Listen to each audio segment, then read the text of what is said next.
কি অবস্থা? আজকে অফিসে আসছো কেন? আজকে অফিসে আসছি ভাই। আজকে মানে খুবই চাপ, শ্রম দিবস, যার কারণে সকাল থেকেই অফিস চলছে।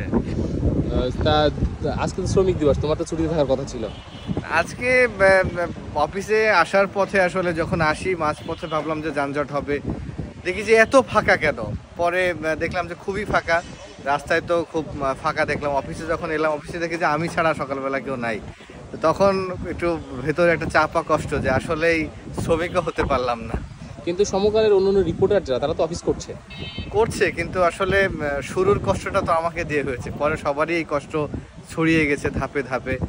গণমাধ্যম কর্মীদের জন্য কি আসলে শ্রমিক দিবস বা এই যে ছুটিটা, এগুলো কি আসলে না, আসলে গণমাধ্যম কর্মীদের দিন নেই রাত নেই, এটা জেনেই আসলে আমাদের এই পেশায় থাকতে হচ্ছে।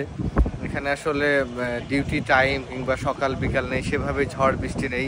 তারপরও আমাদের একটা দাবি যেন এই শ্রমিক দিবসগুলোও যেন শ্রমিকের মতো কাটাতে পারি। Thank you.